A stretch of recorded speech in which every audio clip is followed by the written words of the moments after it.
Yo no pierdo el tiempo siendo diplomático con cosas que no merecen diplomacia. Nunca lo hice. Cuando tu cara se ha derretido dentro de un coche en llamas y has vuelto a correr 42 días después, pierdes completamente la paciencia con las convenciones sociales que la gente utiliza para evitar decir lo que realmente piensa.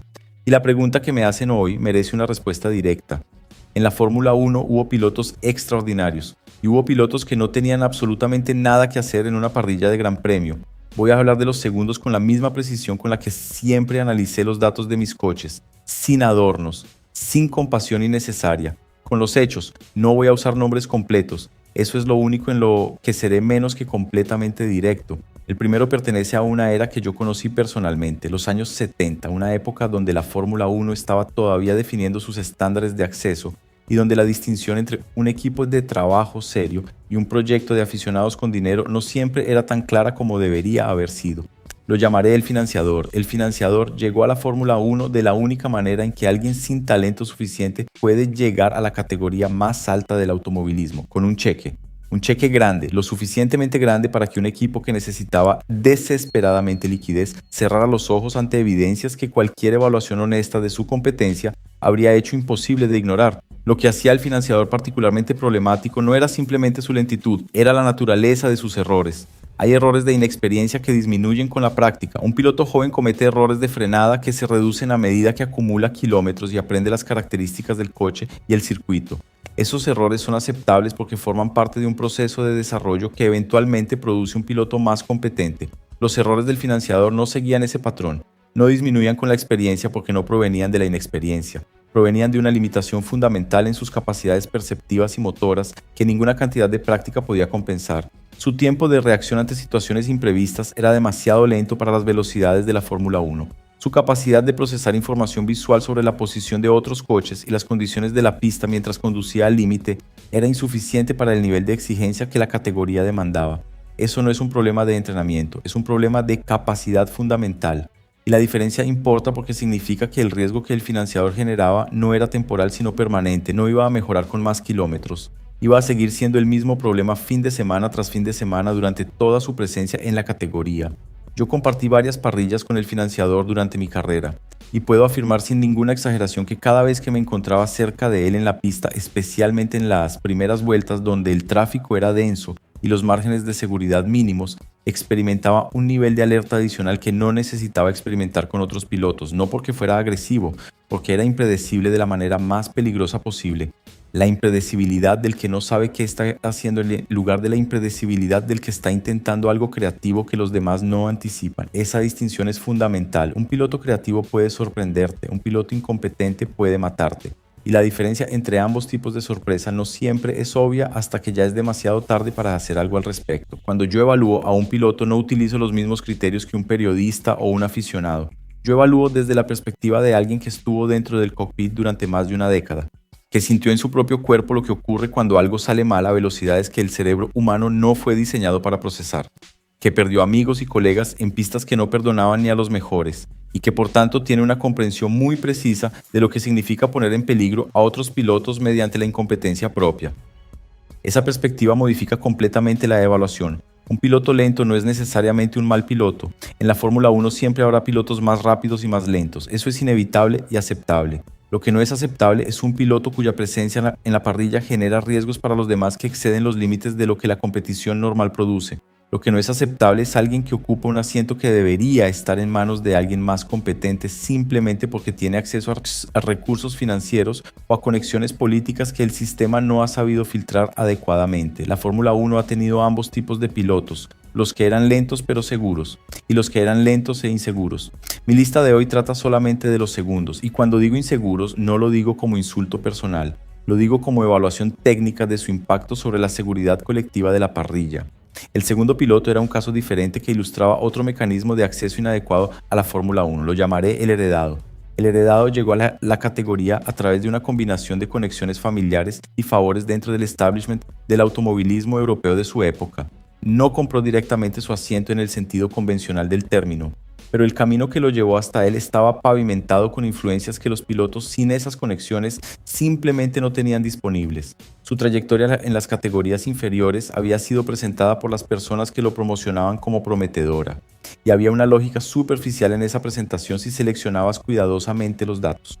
Había ganado una carrera aquí, había producido una clasificación respetable allá, había terminado en el podio en el podio de Kobe, en condiciones que favorecían a cualquier piloto que simplemente terminara la carrera porque los más rápidos habían sufrido problemas mecánicos.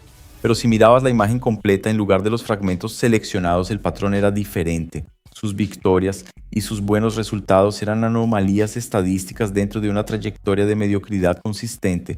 Su rendimiento comparado con los compañeros de equipo que había tenido en categorías inferiores era sistémicamente inferior, y su capacidad de generar mejoras significativas de una temporada a otra era prácticamente inexistente. Un evaluador riguroso que mirara ese historial completo llegaría a la conclusión de que el heredado había alcanzado su techo competitivo mucho antes de llegar a la Fórmula 1, que los recursos que le habían sido proporcionados habían producido un rendimiento que no justificaba la inversión, y que promoverlo a la categoría más alta era un error que solamente el acceso a círculos de influencia que los criterios deportivos no podían penetrar podía explicar. Esa evaluación rigurosa no se realizó, o si se realizó, sus conclusiones fueron ignoradas en favor de consideraciones que no tenían nada que ver con el pilotaje. Lo que descubrí cuando compartí la pista con el heredado era algo que yo había aprendido a identificar durante mis años en la Fórmula 1. La diferencia entre un piloto que está al límite de su habilidad y un piloto que está más allá de ese límite. El primero conduce con tensión pero con control, está extrayendo todo lo que puede de sí mismo y del coche. Hay esfuerzo visible pero también hay coherencia. Las cosas que hace tienen sentido incluso cuando no producen los tiempos que quisiera. El segundo conduce sin coherencia. Sus acciones no siguen una lógica reconocible porque no están siendo dictadas por una comprensión real de lo que el coche necesita. Son reacciones improvisadas ante situaciones que se salen de control precisamente porque las acciones previas no fueron las correctas. Es pilotaje reactivo en lugar de pilotaje proactivo. Y el pilotaje reactivo en la Fórmula 1 es peligroso porque la velocidad de los coches significa que cuando reaccionas a una situación en lugar de anticiparla frecuentemente, ya es demasiado tarde para que tu reacción sea completamente efectiva. El heredado conducía de manera reactiva constantemente, no porque eligiera hacerlo, sino porque su nivel de comprensión del coche no le permitía anticipar lo que iba a ocurrir con la precisión necesaria para ser proactivo. Y esa limitación lo convertía en un elemento de riesgo dentro de cualquier parrilla donde participara. El tercer piloto era de otra era. Lo conocí no como competidor directo, sino como observador desde las distintas posiciones que ocupé en el paddock a lo largo de mi carrera como piloto y posteriormente como directivo. Lo llamaré el longevo. El longevo es un tipo de piloto que solamente existe en la Fórmula 1 porque la Fórmula 1 durante ciertos periodos de su historia no tuvo mecanismos adecuados para remover a pilotos cuyo nivel había caído por debajo del estándar mínimo requerido. Este hombre había sido un piloto competente en algún momento de su carrera, no brillante, no destinado a ganar campeonatos, pero competente, podía circular dentro de unos parámetros de rendimiento que aunque lo ubicaban en el fondo de la parrilla, no representaban un riesgo desproporcionado para los demás. El problema fue lo que ocurrió con el tiempo. Sus capacidades declinaron, no dramáticamente ni de un año al siguiente, gradualmente, de la manera en que todas las capacidades humanas declinan con la edad cuando no se compensan activamente mediante entrenamiento especializado y cuando las exigencias de la actividad superan lo que el cuerpo puede mantener a medida que envejece. Sus reflejos se enlentecieron, su tiempo de reacción aumentó, su capacidad de procesar la información del coche y la pista a la velocidad que la Fórmula 1 requería se deterioró hasta quedar por debajo del umbral que yo consideraría mínimamente aceptable para una categoría donde los errores se producen en fracciones de segundo y sus consecuencias son proporcionales a las velocidades involucradas. Y el longevo siguió siendo contratado año tras año, no porque sus resultados justificaran su continuidad, sino porque tenía contratos a largo plazo, porque tenía patrocinadores leales que habían construido sus compromisos comerciales alrededor de su nombre específicamente, porque el sistema carecía de mecanismos para invalidar contratos basándose en la degradación del rendimiento que no alcanzara los umbrales extremos de incompetencia visible. Lo que me preocupaba del longevo no era solamente el riesgo que generaba para los demás, era el riesgo que se generaba a sí mismo. Porque un piloto cuyas capacidades ya no están al nivel que las velocidades de la Fórmula 1 requieren es un piloto que en cualquier momento puede verse en una situación donde su tiempo de reacción sea insuficiente para evitar un accidente. Y a las velocidades de la Fórmula 1, un accidente producido por una reacción tardía tiene consecuencias que yo conozco demasiado bien desde mi experiencia personal en el Nürburgring. El cuarto piloto me genera una respuesta emocional más compleja porque su caso involucra circunstancias que van más allá de las decisiones individuales. Lo llamaré el simbólico. El simbólico era un piloto cuya presencia en la Fórmula 1 respondía principalmente a objetivos de imagen y marketing de su equipo o de sus patrocinadores. No había llegado ahí completamente por sus méritos deportivos. Había sido seleccionado porque su perfil demográfico, su nacionalidad, su género o alguna característica específica de su identidad lo convertía en un vehículo conveniente para comunicar ciertos mensajes que los patrocinadores o el equipo querían transmitir. Eso en sí mismo no es necesariamente un problema. La Fórmula 1 siempre ha tenido dimensiones comerciales que influyen en sus decisiones. Lo que convierte el caso del simbólico en un problema es cuando las consideraciones de imagen prevalecen sobre los criterios de competencia hasta el punto de colocar en la parrilla a alguien que genuinamente no está preparado para competir a ese nivel. El simbólico que yo evalúo cayó en esa categoría. Su nivel de habilidad en un monoplaza era claramente insuficiente para la Fórmula 1. Sus antecedentes en las categorías inferiores no justificaban la promoción. Y sin embargo estaba ahí porque alguien con poder de decisión había determinado que los beneficios de marketing de su presencia superaban las desventajas competitivas y de seguridad que esa presencia generaba. Lo que me irritaba profundamente de este tipo de situación era la hipocresía subyacente. Las personas que tomaban esas decisiones frecuentemente las presentaban como actos de apertura e inclusión, como si colocar a alguien inadecuadamente preparado en una situación de peligro potencial fuera a hacerle un favor. La inclusión genuina requiere preparar a las personas para que puedan competir exitosamente en igualdad de condiciones. Colocarlas en situaciones para las que no están preparadas sin ese proceso de desarrollo previo no es inclusión. Es una forma de explotación que utiliza su imagen para beneficio ajeno sin proporcionarles las herramientas para tener éxito. El simbólico merecía un desarrollo adecuado en las categorías correctas antes de llegar a la Fórmula 1. Merecía el proceso riguroso que cualquier piloto debería pasar antes de acceder a la categoría más alta. Lo que no merecía era ser colocado en un contexto para el que no estaba preparado con las consecuencias de seguridad que eso implicaba para él y para los demás. El quinto y último piloto es el caso que considero más dañino de todos, no por el riesgo directo que generaba en la pista que era real, pero comparable al de otros que he descrito, sino por el precedente que establecía y por el mensaje que su presencia enviaba sobre los estándares de la categoría. Lo llamaré el recurrente. El recurrente era un piloto que había sido rechazado por el sistema en múltiples ocasiones, que había intentado acceder a la Fórmula 1 sin éxito repetidamente, que había recibido señales inequívocas tanto de sus resultados en categorías inferiores como de la negativa de los equipos a contratarlo, de que su nivel no alcanzaba los requisitos necesarios, y finalmente había encontrado la manera de entrar de todas formas. La manera no fue mejorando su rendimiento hasta alcanzar el nivel requerido. La manera fue encontrando un equipo en una situación financiera tan desesperada que los criterios normales de selección simplemente no podían aplicarse. Un equipo donde la diferencia entre sobrevivir y cerrar dependía de los recursos que el recurrente podía aportar, y donde esa diferencia era suficiente para que el equipo ignorara las evidencias acumuladas de múltiples evaluaciones previas que habían concluido de manera consistente que el recurrente no tenía el nivel. Lo que hacía su caso particularmente dañino era la señal que enviaba al resto del sistema.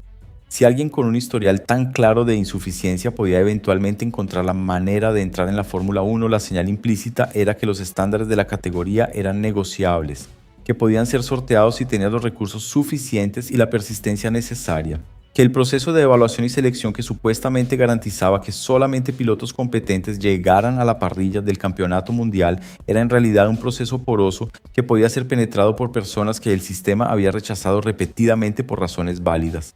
Esa señal tenía consecuencias que iban más allá del individuo. Desalentaba a pilotos jóvenes con talento genuino que habían seguido el camino correcto y que veían cómo alguien que había evitado ese camino ocupaba un asiento que debería haber estado disponible para ellos. Dañaba la credibilidad del proceso de selección como mecanismo de garantía de calidad y aumentaba el riesgo colectivo de la parrilla al introducir un elemento cuya incompetencia había sido documentada sin que esa documentación fuera suficiente para impedir su acceso. El recurrente completó varias temporadas en la Fórmula 1 sin mejorar significativamente su rendimiento ni su seguridad, sin demostrar que las evaluaciones previas habían estado equivocadas, sin producir ningún resultado que justificara retrospectivamente la decisión de contratarlo. Simplemente existió en la parrilla durante ese periodo consumiendo un recurso limitado sin proporcionar a cambio el valor que ese recurso debería generar. 5 pilotos. El financiador, el heredado, el longevo, el simbólico, el recurrente. 5 manifestaciones de un mismo problema fundamental, un sistema de acceso a la Fórmula 1 que durante demasiado tiempo fue susceptible a factores que no tenían ninguna relación con la capacidad de conducir un automóvil de carreras de manera segura y competente.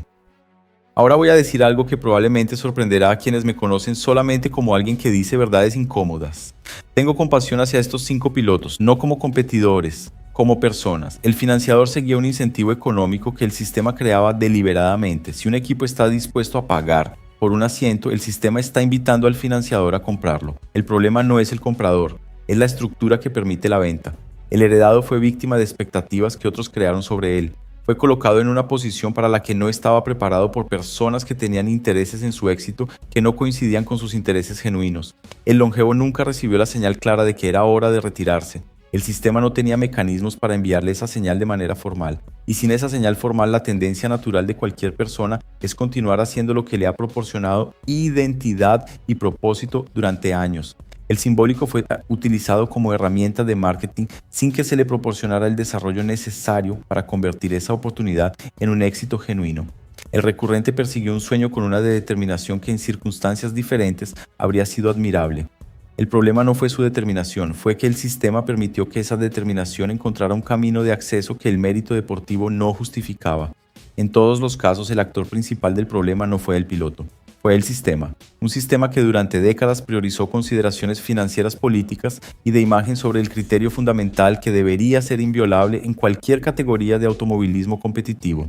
La capacidad del piloto de operar su vehículo de manera segura y competente. La Fórmula 1 ha mejorado este sistema significativamente. La superlicencia con sus requisitos de puntos acumulados en categorías inferiores es el avance más importante. Los sistemas de evaluación continua que permiten identificar y abordar problemas de rendimiento durante la temporada representan otro avance relevante. Y la cultura general que rodea la evaluación de pilotos es hoy más rigurosa y más transparente que en cualquier época anterior de la categoría. Pero los problemas no han desaparecido completamente. El dinero sigue siendo un factor que puede influir en las decisiones de contratación de manera que los méritos deportivos no siempre justifican. Las presiones de marketing y diversidad, si no se gestionan adecuadamente, pueden seguir produciendo situaciones donde la imagen prevalece sobre la competencia. Y la presión económica sobre los equipos más pequeños sigue creando vulnerabilidades que pilotos inadecuados pueden explotar. Mientras esas presiones existan, el problema que he descrito hoy seguirá siendo relevante.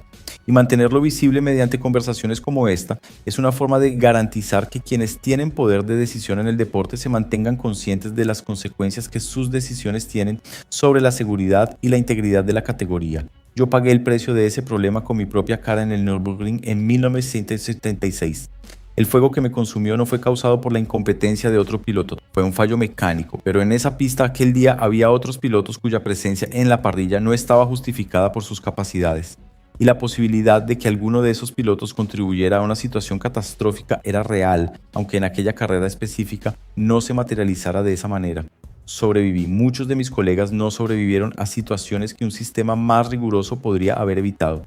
Esa realidad es la que me da el derecho y la obligación de hablar sobre este tema con la claridad con la que lo he hecho hoy. La Fórmula 1 debe ser el deporte donde los mejores pilotos del mundo compiten entre sí, no el deporte donde los mejores compiten junto a personas que llegaron por razones que nada tienen que ver con su habilidad al volante. Esa distinción no es elitismo, es sentido común. Es la diferencia entre un deporte que se toma en serio la seguridad y uno que la negocia cuando las circunstancias económicas o políticas lo hacen conveniente. Yo siempre elegí la primera opción, incluso cuando era impopular, incluso cuando me costaba. Es la única opción que tiene sentido cuando has sobrevivido al fuego y sabes íntimamente lo que está en juego. Si lo que escucharon hoy les hizo pensar de manera diferente sobre cómo funciona realmente la Fórmula 1 detrás de la superficie brillante que vemos los domingos, entonces suscríbanse. Nos vemos.